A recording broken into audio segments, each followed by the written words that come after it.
नमस्कार साथियों, आप सभी का एक बार फिर से स्वागत है आपके अपने यूट्यूब चैनल सरकारी गेस्ट पर। आज हम लेके आए हैं आरआरबी एनटीपीसी की 12 जून के सभी शिफ्टों का एनालिसिस, जिसमें हम बात करेंगे आज पूछे गए जीके जीएस के क्वेश्चन और बात करेंगे आगे आने वाले संभावित प्रश्नों पर। तो चलिए वीडियो को शुरू करते हैं बिना किसी देरी से। आपसे निवेदन है, अगर आप चैनल पर नए हैं तो चैनल को सब्सक्राइब कर लीजिए ताकि आगे आने वाली एनालिसिस वीडियो आपको सबसे पहले मिल सके। तो बात करते हैं आज के प्रश्नों पर। तो चलिए, पहला क्वेश्चन है, पूछा गया था भारतीय राष्ट्रीय कांग्रेस की स्थापना कब व किसके द्वारा की गई थी। इसका सही जवाब हो जाएगा 28 दिसंबर 1885 को एओ ह्यूम द्वारा भारतीय राष्ट्रीय कांग्रेस की स्थापना की गई थी। चलिए आगे बात कर लेते हैं कांग्रेस से संबंधित। भारतीय राष्ट्रीय कांग्रेस की स्थापना के समय भारत के गवर्नर जनरल की बात करें तो लॉर्ड डफरिन थे। आगे बात करते हैं, अगला क्वेश्चन पूछा गया था भारतीय राष्ट्रीय कांग्रेस का पहला सम्मेलन कहाँ आयोजित किया गया था। तो इसका सही जवाब हो जाएगा भारतीय राष्ट्रीय कांग्रेस का पहला अधिवेशन 28 से 31 दिसंबर 1885 को बम्बई में किया गया था और स्थान था गोकुलदास तेजपाल संस्कृत महाविद्यालय में। चलिए आगे बात करते हैं। इसमें कुल 72 प्रतिनिधियों ने भाग लिया था और अध्यक्ष की बात करें तो व्योमेश चंद्र बनर्जी इसके पहले अध्यक्ष थे। चलिए अगले क्वेश्चन पर बात करते हैं। अगला क्वेश्चन पूछा गया था भारतमाला परियोजना की लंबाई कितनी है। तो इसका सही जवाब हो जाएगा भारतमाला परियोजना की प्रथम चरण के अंतर्गत 34,800 किलोमीटर राष्ट्रीय राजमार्ग लंबाई के विकास की योजना बनाई गई थी। वहीं 23 दिसंबर 2023 तक 26,418 किलोमीटर, जो कि कुल लंबाई का लगभग 76% निर्माण कर चुके थे और जिसमें से लगभग 15,549 किलोमीटर का निर्माण पूरा हो चुका है। तो कुल की बात करें तो 34,800 किलोमीटर राष्ट्रीय राजमार्ग की लंबाई है भारतमाला परियोजना के अंतर्गत। चलिए आगे बात करते हैं। अगला क्वेश्चन पूछा गया था 74वां संविधान संशोधन किससे संबंधित है। तो इसका सही जवाब हो जाएगा 74वां संविधान संशोधन नगरपालिकाओं से संबंधित है। इसे नगरपालिकाओं अधिनियम के रूप में भी जाना जाता है। यह संशोधन 1 जून 1993 को लागू हुआ था और इसने नगरपालिकाओं को संवैधानिक दर्जा प्रदान किया था। चलिए आगे बात करते हैं। इस संविधान ने भारतीय संविधान में भाग 9A को जोड़ा, जिसमें अनुच्छेद 243 से लेकर 243 तक प्रावधान शामिल है। आगे बात करते हैं 74वें संविधान संशोधन ने भारतीय संविधान में 12वीं अनुसूची के द्वारा जोड़ा गया था, जिसमें नगरपालिकाओं के अधिकार क्षेत्र में आने वाले 18 कार्यरत मद शामिल किए थे। चलिए अगले क्वेश्चन पर बात करते हैं। पूछा गया था म्युनिसिपैलिटी के चुनाव किसके द्वारा किए जाते हैं। इसका जवाब हो जाएगा ऑप्शन बी, राज्य निर्वाचन आयोग द्वारा म्युनिसिपैलिटी चुनाव कराए जाते हैं। चलिए आगे बात करते हैं। अगला क्वेश्चन था, पूछा गया था इनमें से कौन पेट की एसिडिटी को कम करने के लिए घरेलू उपाय है। तो इसका सही जवाब हो जाएगा बेकिंग सोडा पानी में मिलाकर पीने से पेट में एसिडिटी को बेअसर करने में मदद मिलती है। यानी पानी के अंदर बेकिंग सोडा मिला दें और पी लें तो उससे पेट की एसिडिटी कम हो जाती है। चलिए आगे बात करते हैं। अगला क्वेश्चन पूछा गया था निम्नलिखित में से कौन सा कोल्ड बूटिंग और वार्म बूटिंग के बीच सही अंतर दर्शाता है। आपके सामने बात करते हैं कोल्ड बूटिंग और वार्म बूटिंग क्या होती है। कोल्ड बूटिंग में कंप्यूटर को स्लीप मोड से जगाया जाता है, जबकि वार्म बूटिंग में शटडाउन के बाद चालू किया जाता है। आगे बात करते हैं कोल्ड बूटिंग हार्डवेयर को प्रभावित करता है, जबकि वार्म बूटिंग केवल सॉफ्टवेयर को प्रभावित करता है। कोल्ड बूटिंग का मतलब कंप्यूटर को पहली बार यानी पूरी तरह से बंद होने के बाद चालू करना होता है, जबकि वार्म बूटिंग में का मतलब पहले से चालू सिस्टम को रिस्टार्ट करना होता है। चलिए आगे बात करते हैं। अगला क्वेश्चन है, पूछा गया था वित्त वर्ष 2023-24 में भारत की कुल गरीबी दर क्या रही है एसबीआई की रिपोर्ट के अनुसार। चलिए इस पर बात करते हैं। तो इसका सही जवाब हो जाएगा ऑप्शन सी, 4 से 4.5% गरीबी दर रही है 2023-24 में। चलिए अगला क्वेश्चन पूछा गया था, द सोलाज फॉरेस्ट फाउंड इन, यानी 16 वन डैश डैश में पाए जाते हैं। तो इसका सही जवाब हो जाएगा पश्चिम घाट में पाए जाने वाले उष्णकटिबंधीय मोटेन वन को ही सोल वन कहते हैं। चलिए आगे बात करते हैं, 16 घास के मैदान में बोने पेड़ या घास के मैदान होते हैं। आगे बात करते हैं, अगला क्वेश्चन पूछा गया था, भारतमाला प्रोजेक्ट के अंतर्गत अंतर्राष्ट्रीय कनेक्टिविटी के लिए कुल कितने किलोमीटर अंतर्राष्ट्रीय सड़कों की बनाई जा रही है। तो इसका सही जवाब हो जाएगा कुल 5300 किलोमीटर सड़कों का निर्माण किया जा रहा है, जिसमें अंतर्राष्ट्रीय कनेक्टिविटी के लिए इसका प्रयोग किया गया है। इसमें से 3300 किलोमीटर लंबी सड़कें और 2000 किलोमीटर लंबी अंतर्राष्ट्रीय सड़कें संपर्क से जोड़ने में शामिल है, इसमें शामिल है जोड़ने के लिए। चलिए आगे बात करते हैं, अगला क्वेश्चन है, पूछा गया है, रेल बजट को किस वर्ष से आम बजट में शामिल कर दिया गया था। तो इसका सही जवाब हो जाएगा ऑप्शन सी, 2017 से रेल बजट को आम बजट के साथ पारित किया जाने लगा था। अगला क्वेश्चन है, पूछा गया है, गुप्त काल में ग्रामीण प्रशासन का प्रमुख अधिकारी कौन था। तो इसका सही जवाब हो जाएगा ऑप्शन बी, ग्रामीण, जो कि ग्रामीण का प्रमुख अधिकारी होता था। चलिए आगे बात करते हैं, अगला क्वेश्चन है, पूछा गया है, भारत में किस अवधि को स्थिर जनसंख्या वृद्धि अवधि कहा जाता है। तो इसका सही जवाब हो जाएगा वर्ष 1921 से 1951 के दशक को स्थिर जनसंख्या वृद्धि दर की बात कही गई है इस उम्र दशक में। चलिए आगे बात करते हैं, जनसंख्या से रिलेटेड 1951 से 1981 का दशक, इसे भारत में जनसंख्या विस्फोट अवधि के रूप में जाना जाता है, क्योंकि देश की आबादी ने उच्च प्रजनन दर का अनुभव करते हुए मृत्यु दर में तेज गिरावट का अनुभव किया था। वार्षिक औसत वृद्धि दर 2.2% तक पहुंच गई थी 1951 से 1981 के दशक में। चलिए आगे बात करते हैं, 1901 से 1921 की अवधि को भारत की जनसंख्या में वृद्धि के स्थिर या स्थिर चरण की अवधि के रूप में जाना जाता है। चलिए अगले क्वेश्चन पर बात करते हैं, अगला क्वेश्चन है, पूछा गया था, एकलव्य मॉडल रेजिडेंसी स्कूल की शुरुआत किस वर्ष की गई थी। तो इसका सही जवाब हो जाएगा 1997-98 में की गई थी। यह योजना जनजातीय मामलों के मंत्रालय द्वारा क्रियान्वित की जा रही है।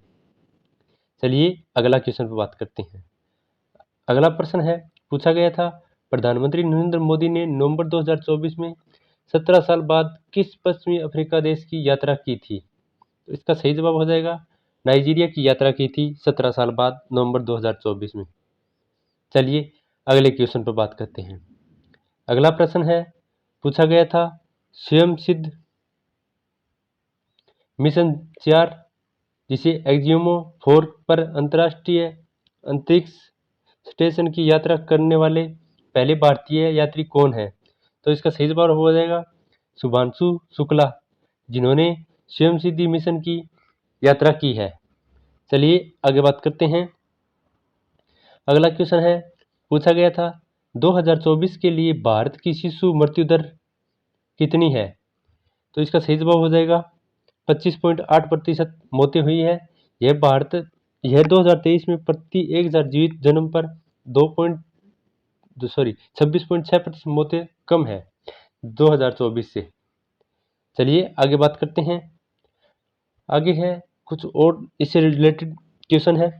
इसके अलावा संयुक्त राष्ट्र के अनुसार भारत में 5 वर्ष से कम उम्र के बच्चों की मृत्यु दर पर 2000 से 2023 के बीच 70% और नवजात मृत्यु दर 61% कम हुई है।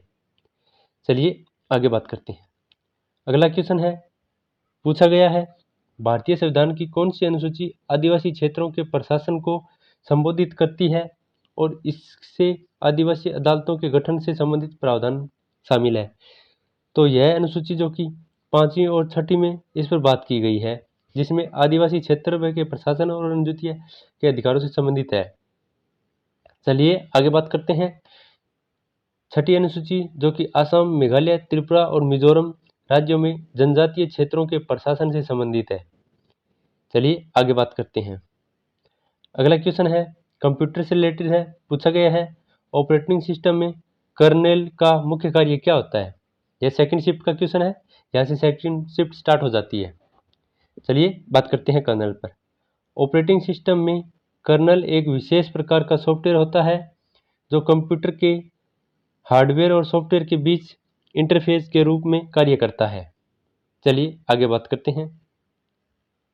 अगला क्वेश्चन है, पूछा गया था भारत के पहले दलित उप प्रधानमंत्री कौन थे। तो इसका सही जवाब हो जाएगा बाबू जगजीवन राम जी थे भारत के पहले दलित उप प्रधानमंत्री, जिन्होंने उन्हें बाबूजी के नाम से भी जाना जाता था।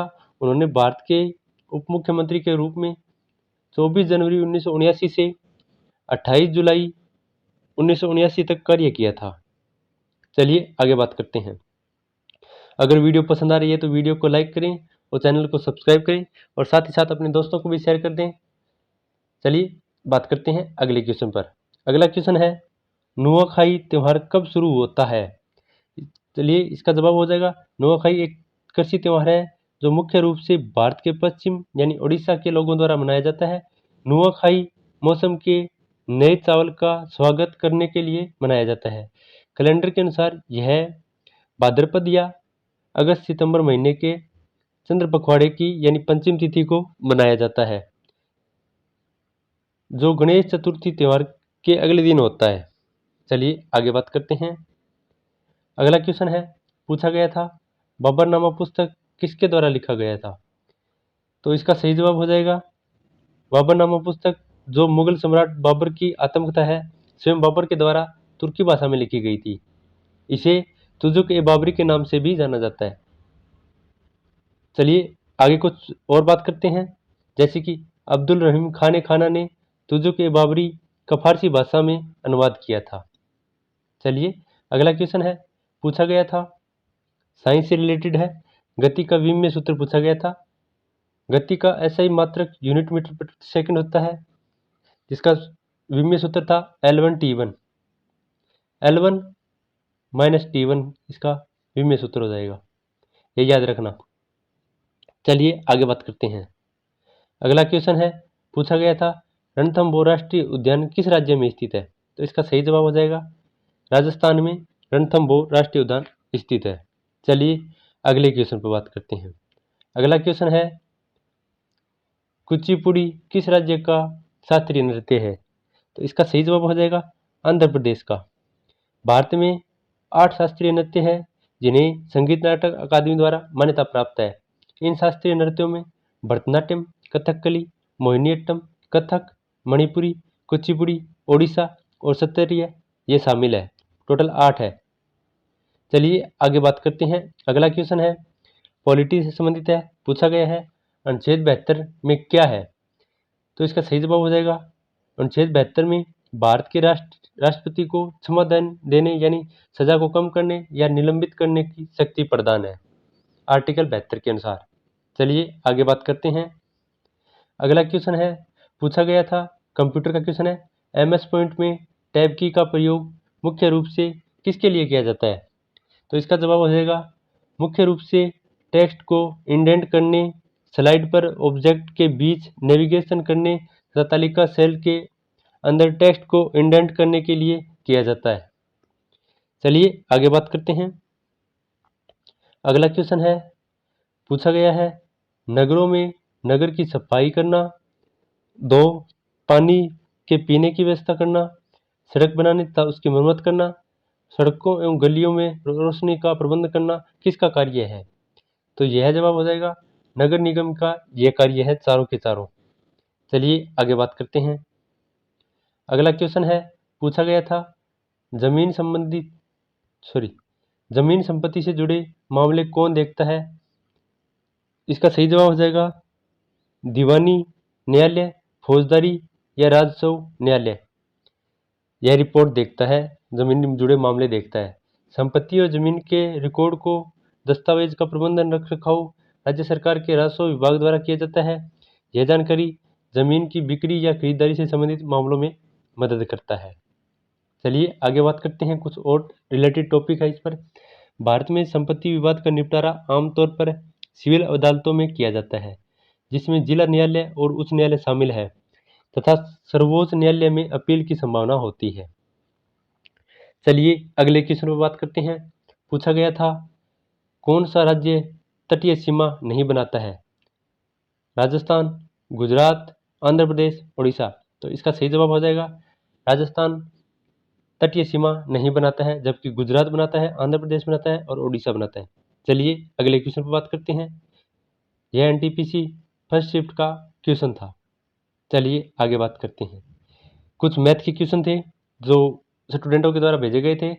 बताया गया था कि 3 से 4 क्वेश्चन सिंप्लीफिकेशन के पूछे गए थे, 2 से 3 क्वेश्चन सीआई और एसआई से पूछे गए थे और 2 से 3 क्वेश्चन थर्ड शिफ्ट से थे, जिसमें प्रतिशत से 2-3 क्वेश्चन पूछे गए थे, पार्टनरशिप से क्वेश्चन पूछे गए थे, 1 से 2 पूछे गए थे और अनुपात की बात करें तो 1 क्वेश्चन पूछा गया था। चलिए रीजनिंग पर बात करते हैं। रीजनिंग में सीटिंग अरेंजमेंट से 4 क्वेश्चन यानी 4 से 6 क्वेश्चन पूछे गए थे, जो कि नॉर्थ और सर्किल से संबंधित थे। वहीं नंबर लेटर की सीरीज यानी शायद एनालॉगी से 4 या 5 क्वेश्चन पूछे गए थे, जैसे कि ये उस टाइप है, कुछ इस हिसाब से पूछे गए थे। इससे 1 और 2 तरह के क्वेश्चन पूछे गए थे। जीके की बात करते हैं तो जीके में गुप्ता डायनेस्टी रूल पूछा था, पीएम विजिट आफ्टर 17 ईयर पूछा गया था, जो कि नामीबिया के बारे में पूछा गया था। एकलव्य मॉडल रेजिडेंसी स्कूल के बारे में पूछा गया था। स्टेबिलिटी पूछी गई थी, जो कि 97 से 98 में हुई। भारतमाला परियोजना से क्वेश्चन था, रेलवे बजट से क्वेश्चन था, फोर्स से नंबर था, जो कि हमने ऊपर बात कर ली है, और एक डीएनए से थ्योरी पर बेस्ड क्वेश्चन पूछा गया था। चलिए आगे बात करते हैं कौन कौन से क्वेश्चन पूछे गए थे। एक क्वेश्चन पूछा गया था मैथ से, 338 और 260 का मध्य अनुपात क्या होगा, यह क्वेश्चन पूछा गया था। 2 एसआई और सीआई का डिफरेंस दिया हुआ था 372 है और 12% रेट हुई, उसमें 2% का डिस्काउंट पूछा गया था, प्रिंसिपल क्या होगा ये पूछा गया था। एक क्वेश्चन था रूट 1225 के रूट और 1000 का रूट -325 गुणा में 25, इसको सॉल्व करने के लिए पूछा गया था। वहीं एक एसआई का क्वेश्चन था जिसमें 4000 रेट रुपए दिए थे, रेट 5 था और टाइम आधा दिया हुआ था, इसका मूलधन पूछा था। आगे एक क्वेश्चन पूछा गया था मैथ से, जिसमें कैलकुलेशन करनी थी और एक पिता की उम्र दिया हुआ था, ये भी अनुपात से क्वेश्चन था, आयु वर्ग से। आगे एक क्वेश्चन पूछा गया था, ये सीपीएसआई यानी प्रॉफिट लॉस से क्वेश्चन पूछा गया था, डिस्काउंट से क्वेश्चन था। एग्जैक्ट डाटा तो याद नहीं था भाई को, इसलिए उसने इसका बता दिया कि किस तरह का क्वेश्चन था। यह थी आज की तीनों शिफ्टों का एनालिसिस। अगर वीडियो पसंद आया है तो वीडियो को लाइक कर लीजिए और चैनल को सब्सक्राइब कर लीजिए, ताकि आपको आने वाली वीडियो सबसे पहले मिल सके। अगर आपका आगे किसी भी शिफ्ट में एग्जाम है तो आप कमेंट में बता सकते हैं कि किसका एग्जाम कौन सी शिफ्ट में है। उम्मीद है आपको वीडियो पसंद आया है। ठीक है, मिलते हैं नेक्स्ट वीडियो में। धन्यवाद।